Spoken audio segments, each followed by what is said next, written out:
Bad and doubtful debts. Bad debts किसको बोलते हैं हम? देखो, बैड डेट्स बेसिकली ये वो होते हैं कि वर्ड से पता चल रहा है बैड डेट्स ये वो डेट्स हैं कि जो हमने किसी को गुड्स बेचे हैं लेकिन उधार पे बेचे हैं। ठीक है, ये हमारा डेट है जो हमें कलेक्ट करना है, रिसीव करना है। किसी को हमने उधार पे सामान बेचा है लेकिन now we are unable to recover the amount. अब हमें लग रहा है कि ये अमाउंट हम रिकवर नहीं कर पाएंगे, वो बंदा पैसे दे नहीं रहा है और हम मतलब ये कि नहीं रिकवर कर सक रहे उससे। ठीक है ना, तो हमने क्या डिसाइड किया? हमने डिसाइड किया कि भाई अब एक काम करते हैं, इसको हम भूल जाते हैं, अपना लॉस रिकॉर्ड कर लेते हैं, ये पैसे नहीं आने। ठीक है ना, फॉर एग्जाम्पल आपकी स्टेशनरी की आपकी शॉप है। ठीक है, आपकी दुकान से एक बंदा जो है 50 रुपए का मार्कर लेकर गया है उधार पे। अब वो वापस नहीं कर रहा पैसे और मुल्क छोड़ के बाहर भाग गया, तो क्या आप दूसरे मुल्क जाएंगे उससे पैसे रिकवर करने के लिए? नहीं, ऑब्वियसली आप कहोगे छोड़ो अब गए पैसे, इसको एक्सपेंस रिकॉर्ड कर लो। तो दैट इज बैड डेट कि अकाउंट जो है वो इरिकवरेबल हो जाती है। मतलब ये कि आप उसको फिर इग्नोर कर देते हो कि या तो अमाउंट छोटी होती है तो आप लीगल लिटिगेशन वगैरह में नहीं जा सकता, आपके पास इतना टाइम नहीं होगा कि आप बोलो मैं लॉयर हायर करूँगा, उसके ऊपर केस करूँगा, उससे पैसे निकलवाऊँ। ठीक है ना, इससे ज़्यादा आपका खर्चा उसमें हो जाएगा। या फिर आपको ये लग रहा है कि अगला बंदा बैंकरप्ट हो गया है, अगला बंदा बैंकरप्ट हो गया मतलब ये कि उसके पास है ही नहीं पैसे, अब मैं कुछ भी कर लूँ। देखो, जो बंदा बैंकरप्ट हो जाता है ना, अगर आप उसके ऊपर केस भी कर दो ना, तो कोर्ट की भी प्रोटेक्शन होती है उसके पास। कोर्ट भी यही कहेगा कि भाई इसके पास है ही नहीं पैसे, अब ये गरीब हो गया, आप इसको कुछ भी नहीं कर सकते, अब इसको आपको जो है मजबूरन माफ़ ही करने पड़ेंगे वो पैसे। तो फिर इससे बेहतर क्या है कि हम कुछ भी नहीं करें, हम क्या करें, बैड डेट रिकॉर्ड कर लें। जब हम इतने सारे लोगों को पैसा उधार में गुड्स सेल करते हैं तो ऑब्वियसली थोड़ा सा रिस्क तो होता है हमारे पास। ठीक है ना, ये पार्ट ऑफ द बिजनेस है, एक बिजनेस का ये एक्सपेंस है। हमें पता है कि भाई थोड़ा बहुत हमें लॉस रिकॉर्ड करना पड़ेगा। ठीक है, अब रीड कर लेते हैं जरा। बैड डेट्स की डेफिनेशन क्या है? These are the debts of the business which are considered irrecoverable. ये वो डेट्स हैं बिजनेस के जिनको हम इररिकवरेबल कंसिडर कर लेते हैं।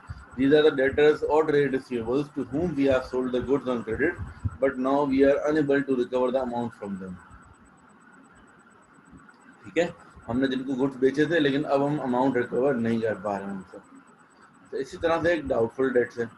डाउटफुल डेट्स क्या चीज़ है? डाउटफुल डेट्स हैं, these are those debts of the business which may or may not be received by the business. तो डाउटफुल में क्या है कि शायद मिल भी जाए, शायद ना भी मिले।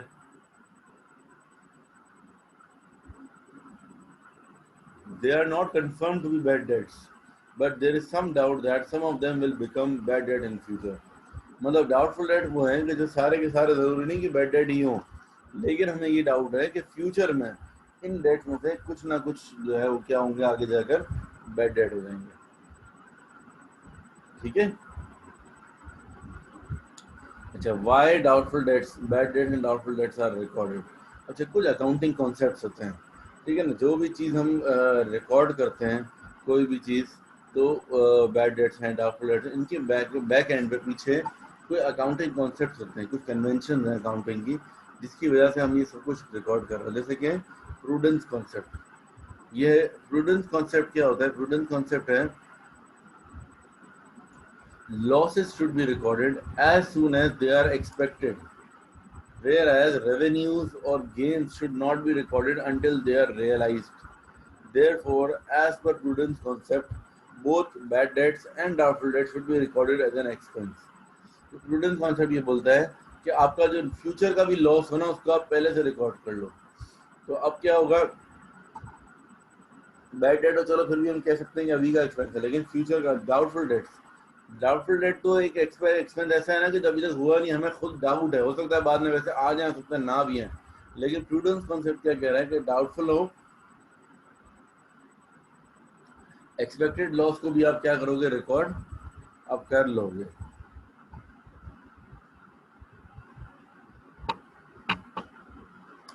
ठीक है,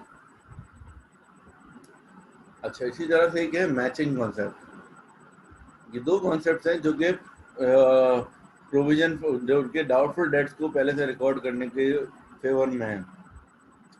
मैचिंग कॉन्सेप्ट क्या कहता है? Revenue should be matched with the expenses for the same period. Therefore, as per accruals concept, doubtful debt should be recorded in the period in which goods have been sold to the customer. देखो बात ये matching concept कह रहा है भाई, जिस period में आपने पैसा कमाया, उस सेल करी आपने, जब गुड सेल किए तो हमारी सेल्स बढ़ गई, सेल्स बढ़ गई मतलब रेवेन्यू बढ़ गया, ठीक है ना, रेवेन्यू बढ़ गया, उसी रेवेन्यू से रिलेटेड अगर कोई एक्सपेंस है, उसी रेवेन्यू से रिलेटेड अगर वो एक्सपेंस है तो वो कहाँ आना चाहिए, वो भी जो है कहते हैं उसी साल में आना चाहिए। जिस साल में आपने रेवेन्यू रिकॉर्ड किया है उस रेवेन्यू से रिलेटेड अगर एक्सपेंस है तो उसी साल में, दोनों सेम ईयर में आना चाहिए। जैसे कि मैंने एक बंदे को अगर अक्टूबर में सेल्स की, ठीक है ना, दिसंबर तक उसने पैसे नहीं दिए, तो मुझे उसको डाउटफुल डेट रिकॉर्ड कर लेना चाहिए कि यार इतना लेट हो गया अभी तक पैसे नहीं आए। अगर मैं रिकॉर्ड नहीं करूंगा तो क्या होगा कि इसकी सेल्स रिकॉर्ड हो गई अक्टूबर में, और अगर अगले साल मतलब दिसंबर में ईयर एंड खत्म हो गया, जनवरी में, फरवरी में, मार्च में कहीं जाके मुझे पता चला कि भाई ये बंदा बैंकरप्ट हो चुका है, पैसे नहीं देगा, तो उसका एक्सपेंस अब कब जाएगा, जब क्योंकि दिसंबर क्रॉस हो गया, अगले साल में एक्सपेंस जाएगा। तो ये बात जो है वो गलत हो जाएगी ना, कि उसका रेवेन्यू आया है अलग साल में और एक्सपेंस आया अलग साल में। जब सेल की थी जिस साल में, उसका एक्सपेंस भी उसी साल में आना चाहिए। ये होता है मैचिंग कॉन्सेप्ट। मैचिंग कॉन्सेप्ट कहता है revenue should be matched with the expenses for the same period, यानी कि जिस साल में आपने रेवेन्यू रिकॉर्ड किया है उसी साल के आखिर में आपको उसका रिलेटेड एक्सपेंस भी रिकॉर्ड करना है। तो इसीलिए हम क्या करते हैं, डाउटफुल डेट्स को पहले से रिकॉर्ड कर लेते हैं हर साल के आखिर में। हमारा तरीका ये होता है, जब साल खत्म होता है ना, हम देखते हैं हमारे कितने उधार दिया हमने लोगों को, जितना उधार दिया होता है ना उसके एक सर्टेन परसेंटेज, अपने अंदाजे के मुताबिक एक सर्टेन परसेंटेज हम निकाल के रख लेते हैं, बोलते हैं भाई ये डाउटफुल है। लेट से हमारा एक्सपीरियंस है कि यार हर साल जो है ना 5% लोग हमारे पैसे खा जाते हैं, तो अब जितने भी हमारा ट्रेड रिसीवेबल है उसका हमने 5% निकाल के रख लिया, बोला यार ये डाउटफुल है, ताकि आगे जाके भारी ना पड़े। इस तरीके से अगर किसी बिजनेस का एक्सपीरियंस है कि नहीं यार हर साल 8% जो है वो डाउटफुल होते हैं, तो 8% निकाल के रख ले ट्रेड रिसीवेबल का, एक्सपेंस कर दे, ताकि फ्यूचर में जब वो बैड डेट्स हो जाएं तो आपको अचानक से जो है वो ना हो, भारी ना पड़े। ठीक है, यहाँ तक बात समझ में आ रही है? किसी कोई क्वेश्चन है तो पूछ लें, यहाँ तक कोई बात डिस्कस करनी हो किसी को तो most welcome.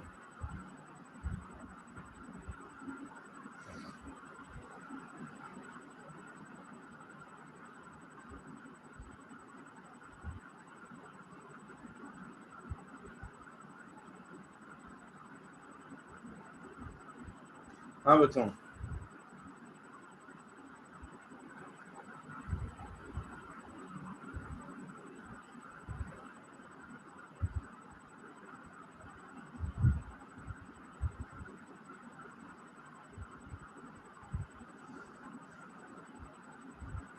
Yes any questions?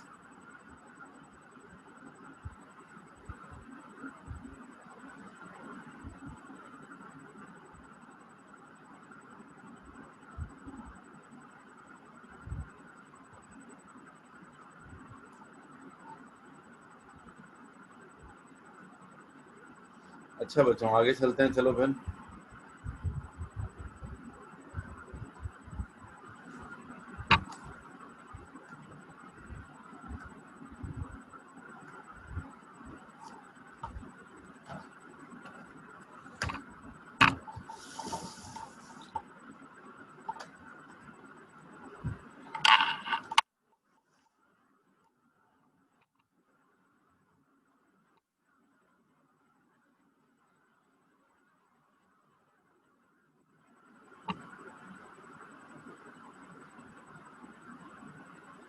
अच्छा जी, अकाउंटिंग ट्रीटमेंट। अकाउंटिंग ट्रीटमेंट क्या होगा? Bad debts.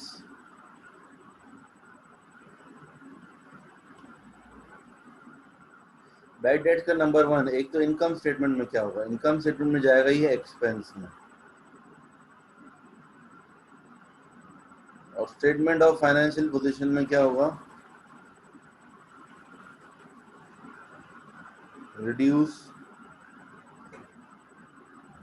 Trade receivables.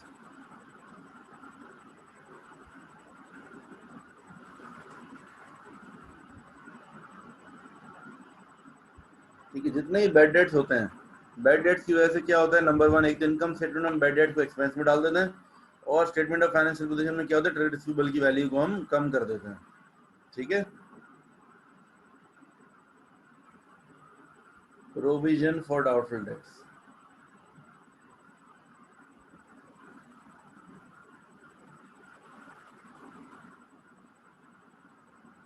Provision for doubtful dates के क्या होता है, एक तो इनकम स्टेटमेंट में जाता है ये भी।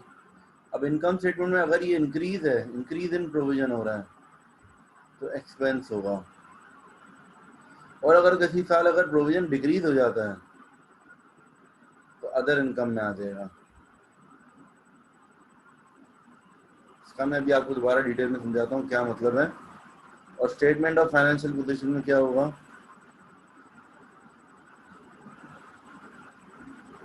Deduct from trade receivables.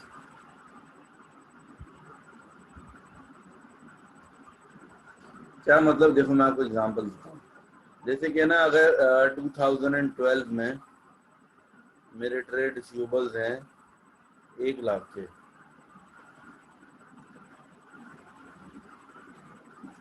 ठीक है,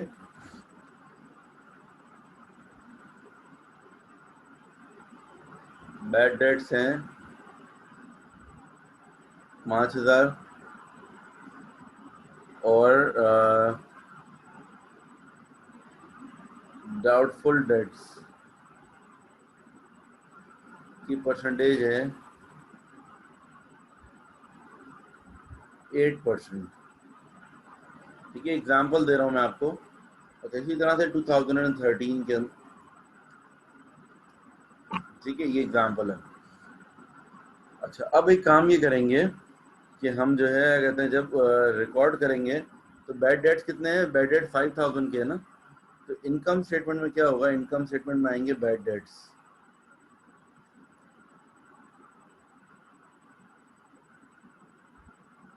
बैड डेट्स का एक्सपेंस आएगा, कितने का आएगा, 5,000।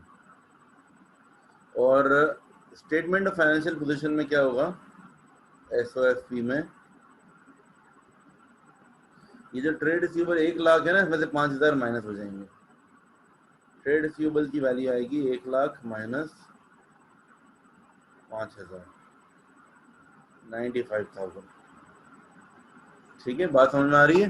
जो बैड डेट्स होते हैं उसकी वजह से क्या होता है, एक तो इनकम स्टेटमेंट में एक्सपेंस जाता है, और स्टेटमेंट ऑफ फाइनेंशियल पोजीशन में क्या होता है, ट्रेड रिसीवेबल की वैल्यू को ये कम कर देता है। ठीक है, बैड डेट्स रिटर्न ऑफ या बैड डेट एक ही बात है बेटा, कोई फर्क नहीं है दोनों में। ठीक है, अच्छा, इसी तरह से जो है कहते हैं अगर मैं डाउटफुल डेट्स की बात कर लूँ तो डाउटफुल डेट्स का क्या होगा, ये 8% अप्लाई होगा। अब 95,000 के ऊपर, 95,000 के मेरे ट्रेड रिसीवेबल्स हैं, इसका 8% मेरा क्या है, डाउटफुल है।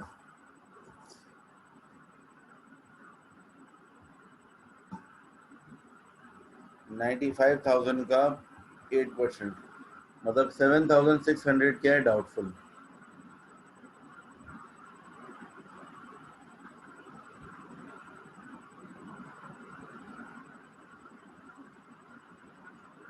ठीक है, ये क्या आपका डाउटफुल है।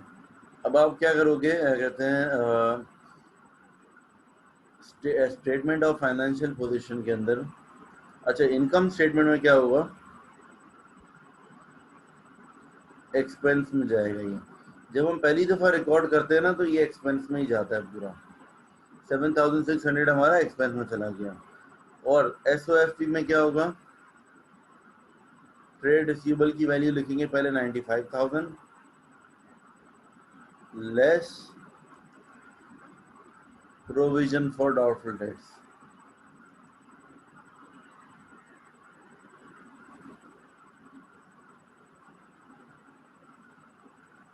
$7,600 किया जाएगा 8,7,400। ठीक है बच्चों, एक बार फिर से मैं एक्सप्लेन कर रहा हूँ आपको क्या मतलब है, इन दोनों में क्या फर्क किया मैंने। देखो, बैड डेट्स 5,000 थे और डाउटफुल डेट्स 8% था। बैड डेट हमेशा वैल्यू में गिवन होगा, डाउटफुल डेट्स की हमेशा परसेंटेज गिवन होगी, ये कंफर्म बात है। ठीक है, अच्छा, अब इन बैड डेट्स में क्या होता है, जितना जितना इन बैड डेट 5,000 है, इनकम स्टेटमेंट में एक्सपेंस आ जाएगा 5,000, और स्टेटमेंट ऑफ फाइनेंशियल पोजीशन में क्या होगा, ट्रेड रिसीवेबल में से माइनस हो जाएगा। 1 लाख के ट्रेड रिसीवेबल थे, 5,000 माइनस हो गया, कितना बचा, 95,000 बच गया। इसी तरीके से डाउटफुल डेट्स में क्या होगा कि ना 95,000 के अब ट्रेड रिसीवेबल बचे 5,000 माइनस होने के बाद, इसके ऊपर 8% लग जाएगा, यानी कि ये 7600 जो है ये क्या है, डाउटफुल डेट्स है। ठीक है। अच्छा, इनकम स्टेटमेंट के अंदर क्या होगा, इनकम स्टेटमेंट में ये डाउटफुल डेट जाएंगे एक्सपेंस में, क्योंकि जब किसी भी चीज, जब भी डाउटफुल डेट्स की बात ये है कि जब इंक्रीज हो रहा होता है तो एक्सपेंस होता है, डिक्रीज में इनकम होती है। तो इंक्रीज डिक्रीज का क्या कॉन्सेप्ट है, देखो जब पहला साल रिकॉर्ड होगा ना तो वो इंक्रीज ही काउंट होगा। इस साल हमने 7600 रिकॉर्ड कर लिया, लेकिन नेक्स्ट ईयर हम देखेंगे, नेक्स्ट ईयर अगर हमारा प्रोविजन फॉर डाउटफुल डेट्स 7600 से ऊपर जा रहा होगा, तो जितना ऊपर जाएगा वो हमारा एक्सपेंस होगा। अगर नेक्स्ट ईयर 7600 से कम हो गया प्रोविजन, तो फिर हमारा क्या होगा, जितना डिफरेंस होगा वो अदर इनकम में जाएगा। ठीक है। देखो प्रोविजन इंक्रीज हो रहा है, इसका मतलब क्या, एक्सपेंस हो रहा है। आपने सोचा 7600 का प्रोविजन होगा, अगले साल आपके जो परसेंटेज लगा रही है आपने 8% या 9%, जो भी आपका आ गया 9000। इसका मतलब क्या है कि आपने प्रोविजन बना के रखा हुआ है 7600 का, और 9000 का प्रोविजन आपको चाहिए, 1400 रुपये का आप और एक्सपेंस रिकॉर्ड करोगे। लेकिन अगर प्रोविजन कम हो जाता है तो 7600 आपने रिकॉर्ड किया हुआ 7000 हो जाता है, तो इसका मतलब क्या है कि 600 आप अदर इनकम में ले लोगे, आपको फायदा हो गया। आपने जितना एक्सपेंस सोचा था उससे कम एक्सपेंस हुआ।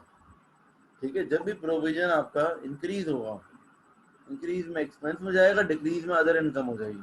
इस बात को जरा गौर से सुन लें। ठीक है। लेकिन फर्स्ट ईयर पहली दफा जब रिकॉर्ड करेंगे तो हमेशा एक्सपेंस ही होगा, क्योंकि इंक्रीज ही काउंट होगा, उससे पहले कुछ है नहीं। सेकंड ईयर से ये होता है कि इंक्रीज और डिक्रीज का कॉन्सेप्ट। और स्टेटमेंट ऑफ फाइनेंशियल पोजीशन में क्या होता है, ये अलग से शो होता है। 95,000 का trade receivable less provision for doubtful debt 7600, तो ये माइनस होके शो होता है। बैड डेट में माइनस होके शो नहीं करना होता, डायरेक्ट 95 ही कर दिया हमने इसको। 1 लाख के ट्रेड रिसीवेबल थे, 5000 माइनस ही कर दिए। ठीक है। तो ये आ जाएगा, इसको बोलेंगे नेट,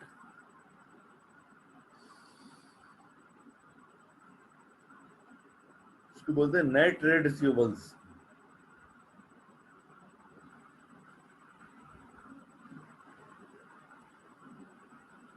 ठीक है बच्चों, यहाँ तक किसी को कोई बात पूछनी हो, कोई बात डिस्कस करनी हो तो कर सकते हैं।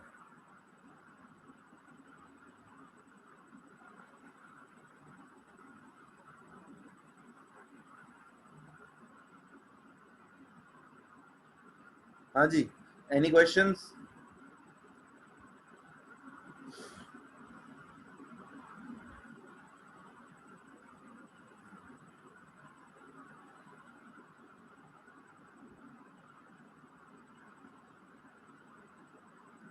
अच्छा एक बात चलो मैं बता देता हूँ, प्रोविजन होता क्या है।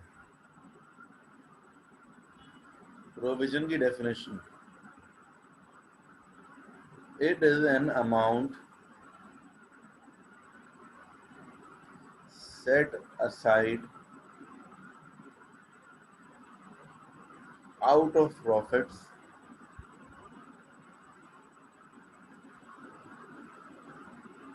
for a known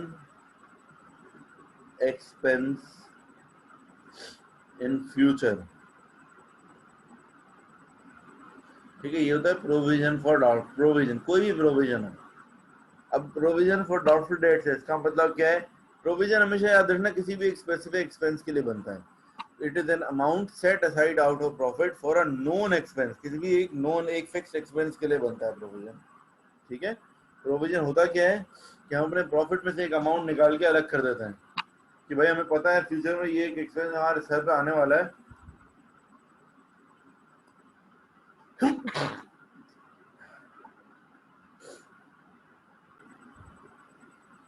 अगर हमें पता है कि फ्यूचर में ये एक्सपेंस हमारे ऊपर आने वाला है, तो हम उसके लिए पहले से कुछ अमाउंट अलग करके रख देते हैं, दैट इज कॉल्ड प्रोविजन। ठीक है। अच्छा एक और डेफिनेशन लिखवाऊंगा, रिजर्व। रिजर्व क्या होता है,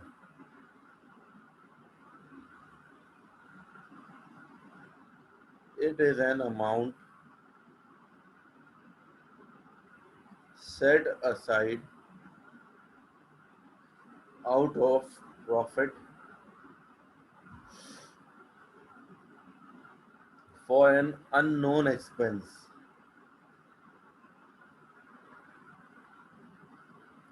in future। रिजर्व और प्रोविजन में देखो क्या फर्क हुआ। आप लोगों ने अक्सर वर्ड यूज सुना होगा, रिजर्व। रिजर्व पड़े हुए हमारे पास, रिजर्व, कंपनी के पास रिजर्व पड़े हुए हैं। क्या मतलब होता है इसका?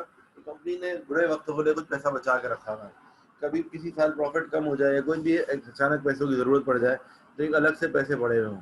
ठीक है ना, हर घर में ऐसा होता होगा। आपके पेरेंट्स भी जितना कमाते होंगे पूरा का पूरा तो नहीं खर्च करते होंगे, एक अमाउंट अलग से रिजर्व में रखते होंगे कि यार कभी भी पैसों की जरूरत पड़ जाए तो हम इसमें से निकाल लेंगे। तो रिजर्व में और प्रोविजन में फर्क क्या होता है? रिजर्व में और प्रोविजन में ये फर्क होता है कि रिजर्व एक ऐसी अमाउंट होती है जो कि किसी भी चीज के लिए हम इस्तेमाल कर सकते हैं, लेकिन जो प्रोविजन होता है, प्रोविजन किसी स्पेसिफिक चीज के लिए होता है। जैसे प्रोविजन फॉर डाउटफुल डेट्स है, आगे जाके आप पढ़ोगे प्रोविजन फॉर डेप्रिसिएशन, इस तरह से और भी कई तरह के प्रोविजन आप अकाउंटिंग में फ्यूचर में पढ़ेंगे।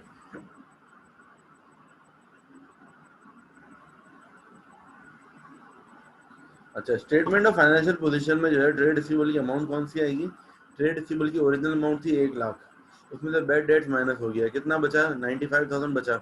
ये 95,000 आएगा एसओएफपी में। एसओएफपी में इस तरह से आएगा, 95,000 आएगा ट्रेड रिसीवेबल्स, और फिर लिखेंगे less provision for doubtful debt 7600 का, तो माइनस करने के बाद जो आएगा वो कहलाएगा नेट ट्रेड रिसीवेबल्स। ठीक है, प्रोविजन के बारे में बात करें तो प्रोविजन क्या होता है? It is an amount set aside out of profit for a known expense in future. Provision किसी स्पेसिफिक चीज के लिए बनता है। मतलब आपने ये बनाया प्रोविजन फॉर डाउटफुल डेट्स, कि भाई ये डाउटफुल डेट्स के लिए मैंने प्रोविजन बना के रख दिया, यानी कि एक अमाउंट प्रॉफिट में से निकाल के अलग कर दिए कि अगर फ्यूचर में अचानक से कोई वो होता है, क्या कहते हैं, हमारा बैड डेट होता है, तो हम क्या करेंगे, इसमें से ये हमारे पास पहले से अमाउंट अलग हुई भी होगी तो अचानक से भारी ना पड़े ताकि।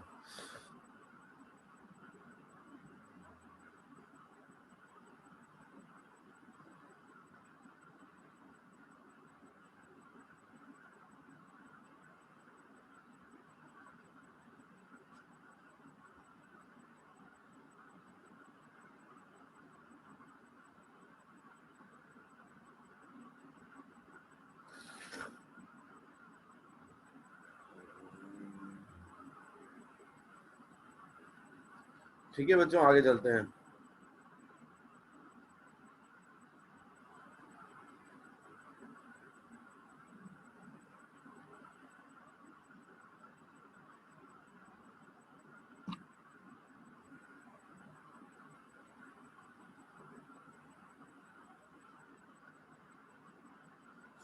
अच्छा, डाउटफुल डेट की परसेंटेज जो है वो 100,000 पे नहीं लगेगी, पहले बैड डेट माइनस होगा उसके बाद लगेगी, ये कंफर्म रूल है ये।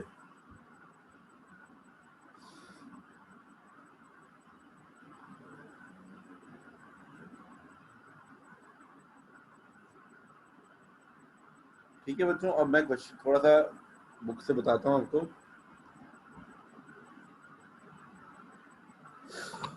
अच्छा भाई, अब क्या कहते हैं, डबल एंट्रीज और टी अकाउंट्स की बात कर लेते हैं।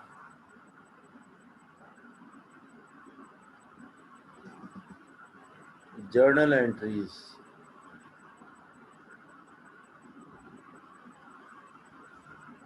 जर्नल एंट्रीज क्या होती हैं? बैड डेट्स की, बैड डेट एक्सपेंस डेबिट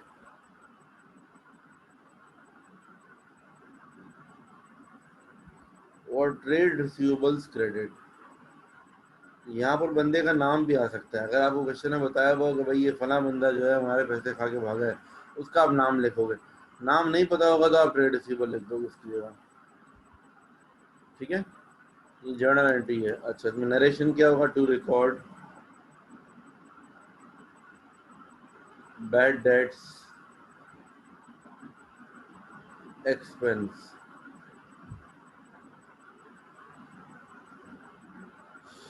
अच्छा, डाउटफुल डेट्स में क्या आती हैं? दो एंट्रीज हो सकती हैं, income statement debit, provision credit, provision for doubtful debts credit.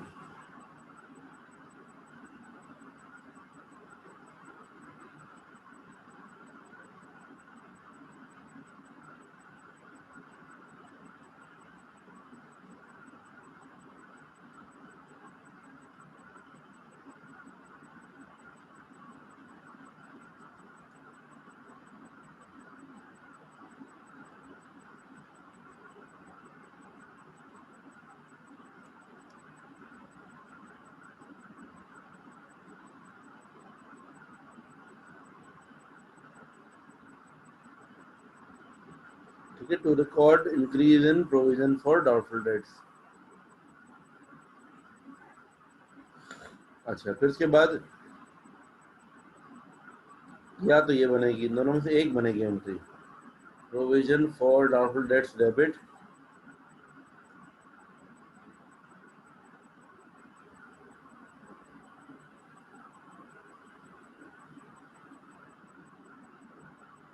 और इनकम स्टेटमेंट क्रेडिट।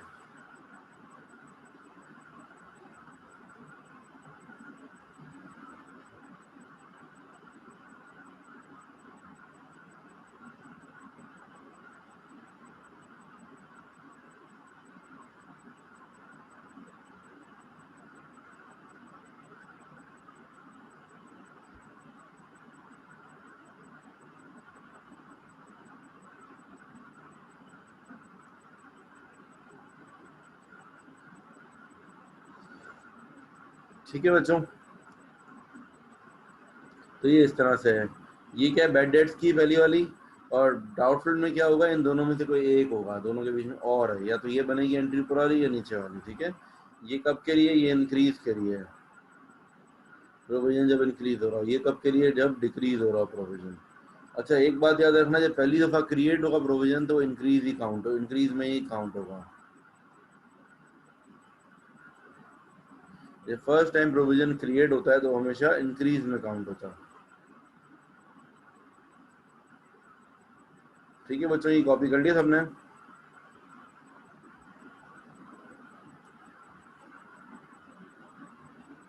थोड़ा सा फास्ट प्लीज लिख लो ताकि फिर मैं आगे चलूं।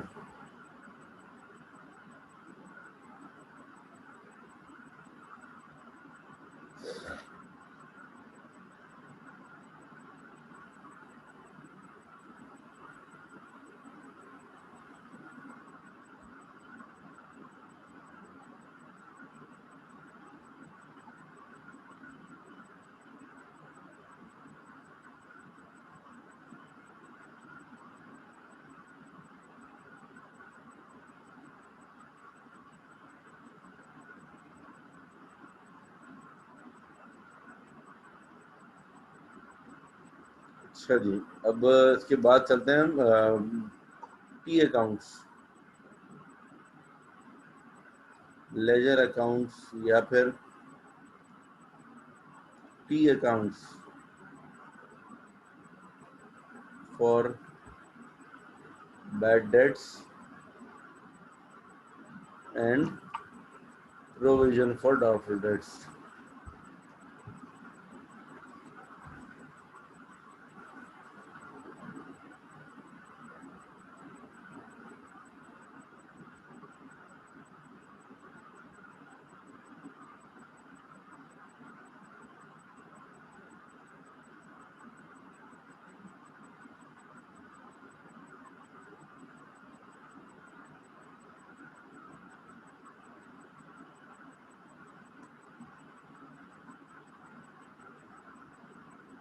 अच्छा, टी अकाउंट्स कैसे बनेंगे, देखो इसके बहुत आसान है इनके टी अकाउंट्स।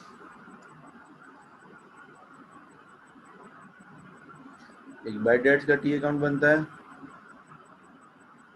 ठीक है, यहाँ पर आता है कस्टमर का नाम, जो जो ट्रेड रिसीवर का नाम आएगा। ठीक है ना, मिस्टर ए,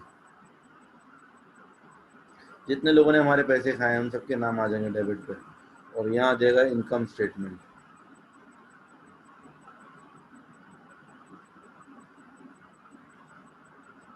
देखो, जितने लोगों ने हमारे पैसे खाए हैं ये सारे पैसे अब क्या करेंगे, एंड में हम इनकम स्टेटमेंट में ट्रांसफर कर देंगे, ये पूरा एक्सपेंस। ठीक है, बैलेंस सीडी नहीं आएगा इसमें। बैलेंस सीडी उन अकाउंट्स में आता है जो अगले साल कैरिड फॉरवर्ड है, कैरिड फॉरवर्ड तो नहीं होंगे, ये साल के आखिर में क्या होता है, ट्रांसफर टू इनकम स्टेटमेंट।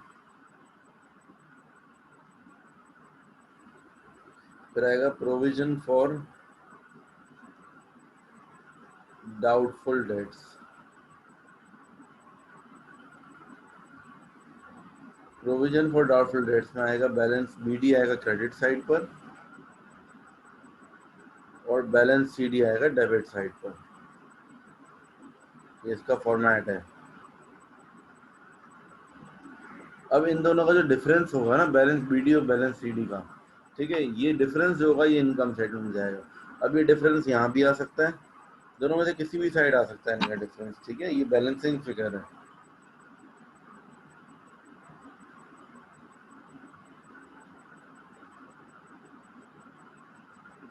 इधर भी आ सकता है, दोनों में से किसी एक जगह पर आएगा।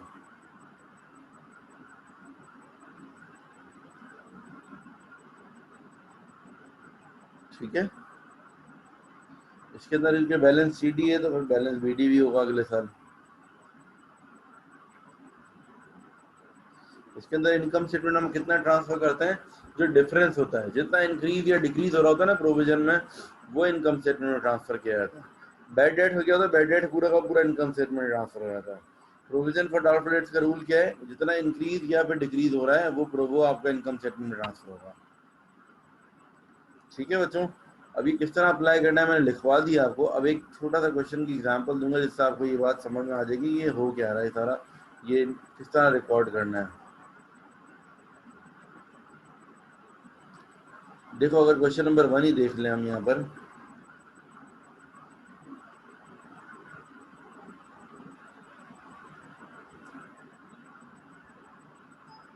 क्वेश्चन नंबर 1 अगर हम देखें है पेज नंबर 57 पर।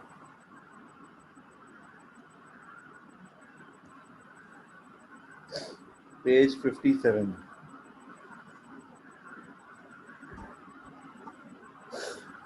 The following information is available from the accounting record of a sole trader on 31st December 2018। Trade receivable हैं 2 लाख के, प्रोविजन फॉर डाउटफुल डेट्स है, बैड डेट्स हैं 10,000 के। अच्छा, provision for doubtful dates on 1 जनवरी मतलब opening balance है। ये जो दिया हुआ ये प्रोविजन का क्या है, ये ओपनिंग बैलेंस है, बैलेंस बीडी है प्रोविजन का, ठीक है। और बैड डेट्स 10,000 है और ट्रेड रिसीवेबल 2 लाख के हैं। Balance of provision for doubtful debts be maintained at 5% of trade receivable, ठीक है। Prepare journal entries to record bad debts and doubtful debts. क्या करेंगे भाई, सबसे पहले हम जनरल जर्नल बनाएंगे। बेटा बैलेंस बीडी और बैलेंस सीडी है, टी अकाउंट्स में हमने पढ़ा था ना, आप थोड़ा सा याद करो। Balance BD is opening balance,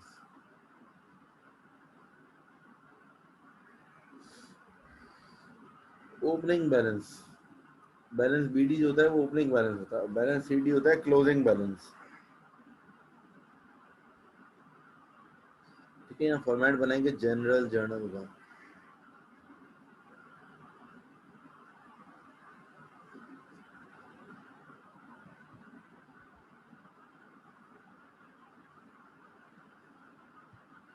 यहाँ लिखेंगे डी आर और फिर C R.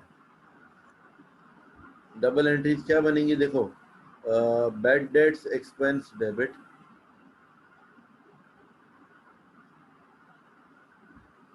Bad debts expense debit 5,000 और ट्रेड रिसीवेबल्स क्रेडिट।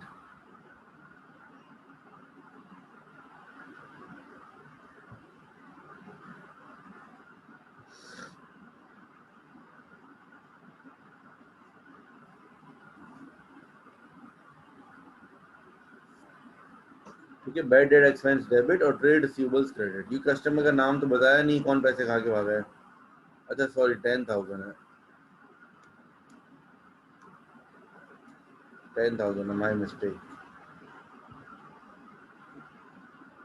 ठीक है, 10,000 है, ठीक है। अच्छा, फिर उसके बाद है प्रोविजन फॉर डाउटफुल डेट्स। अब प्रोविजन फॉर डाउटफुल डेट्स की कैलकुलेशन कर लें पहले। 2 लाख का था ट्रेड रिसीवेबल, 10,000 माइनस करो उसमें से। देखो लिखा हुआ ना 5% of remaining trade receivables. 2 lakh में 10,000 माइनस हो गया, 190,000 हो गया, मल्टीप्लाइड बाय 5%।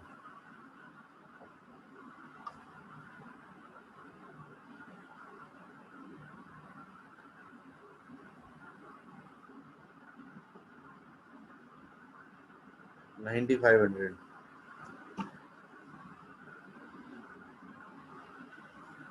ठीक ठीक है, 9500 का आपको क्या चाहिए, ये आपका प्रोविजन का बैलेंस सीडी है,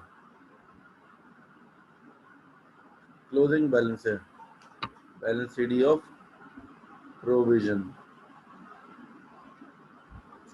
अब आप मुझे बताओ ये प्रोविजन इंक्रीज हो रहा है डिक्रीज हो रहा है, क्या हो रहा है ये?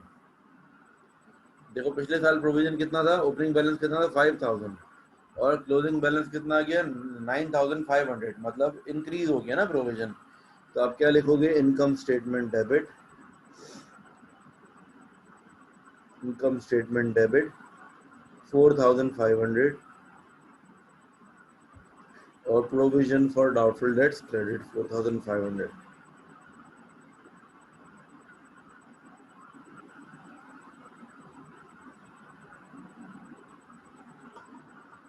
सही है। देखो 9500 आपका आया, इसमें से आपने 5000 ओपनिंग बैलेंस माइनस कर दिया, बैलेंस बीडी आपने माइनस कर दी, तो आपको पता चल गया 4500 क्या है, ये इंक्रीज है।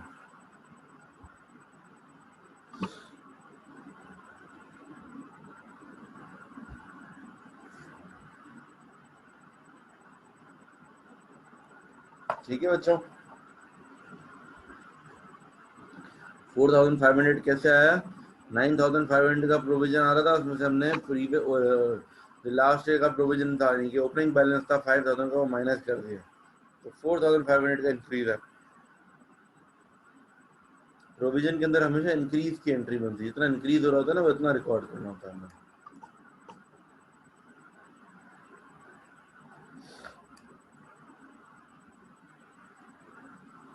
अच्छा जी, बैड आपका टी अकाउंट कैसे बनेंगे, बनेगा बैड डेट्स का टी अकाउंट।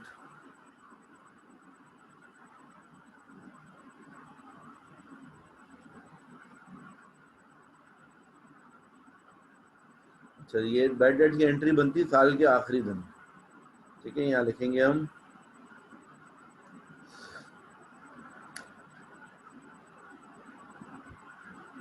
ट्रेड रिसीवेबल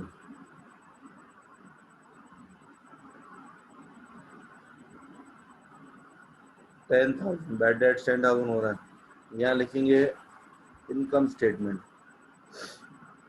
क्या कर रहे हैं हम, ट्रांसफर टू इनकम स्टेटमेंट कर रहे हैं basically.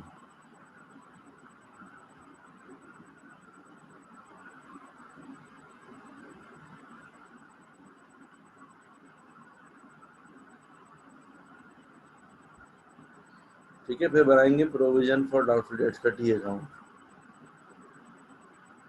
Provision for doubtful dates.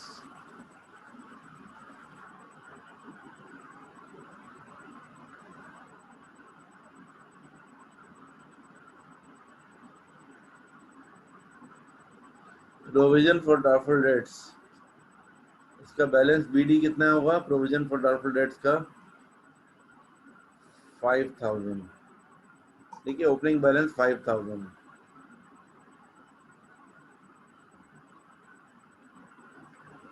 Balance CD कितना है, बैलेंस सीडी आपको पता है 9500। अब इन दोनों का जो डिफरेंस होगा वो जाएगा इनकम स्टेटमेंट के अंदर। अब आप ये देख लो डिफरेंस किस साइड पर आना चाहिए, कौन सी साइड लाइटर है। देखो ये वाली साइड पे 9500 है, यहाँ 5000 है, इसका मतलब है कि 4500 का जो डिफरेंस है वो इधर आएगा। यहाँ लिख देंगे हम इनकम स्टेटमेंट, डिफरेंस जो होता है वो इनकम स्टेटमेंट में ट्रांसफर हो जाता है। ठीक है,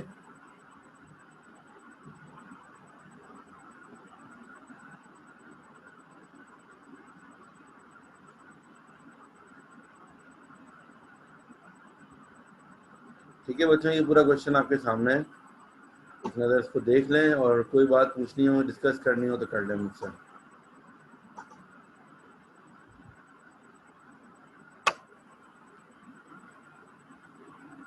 ठीक है, now this question is completed.